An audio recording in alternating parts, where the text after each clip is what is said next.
চারটা জিনিস সৌভাগ্যের লক্ষণ, এটা যদি পাও খুব ভালো। কয়টা? সবাই বলেন কয়টা? চারটা জিনিস সৌভাগ্যের লক্ষণ। 1 নাম্বার আল মারআতু সালিহা, নেককার স্ত্রী।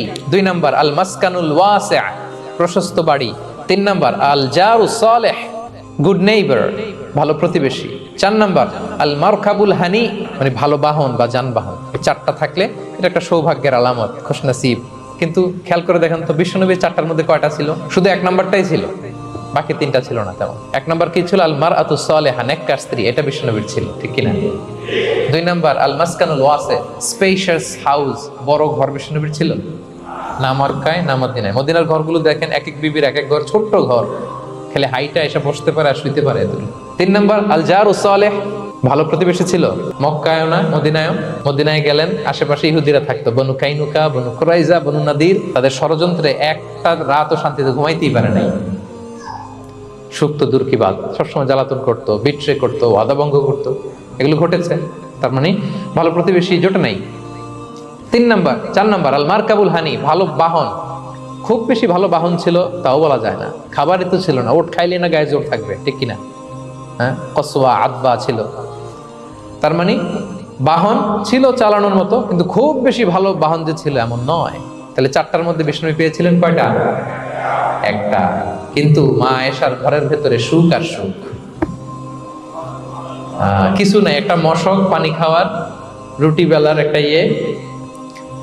জাজিম, এমন জাজিম, খেজুর পাতার চাটাই দিয়ে জাজিম। বিষ্ণুনবী সেখানে শুলে চাটাইয়ের দাগ পিঠের মধ্যে লেগে যেত। মাদুর বা চাটাই চিনেন আপনারা? বাংলাদেশে দেখেন নেই?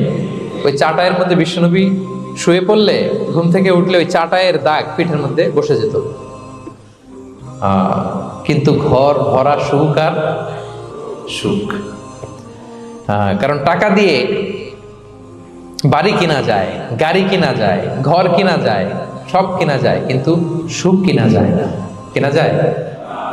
এজন্য মনের সুখই আসল সুখ, ওইটাকে গুরুত্ব দিবেন প্রিয় ভাইরা।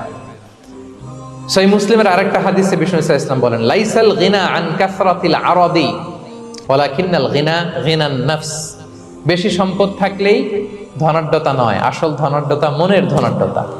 মনে সুখ তো সবখানে সুখ, মনে শান্তি তো সবখানে শান্তি। এই 6 নম্বর পয়েন্টটা বুঝতে পেরেছেন আপনারা? 6 নম্বর পয়েন্টটা কি? মনের সুখী। সবাই বলবেন মনের সুখী।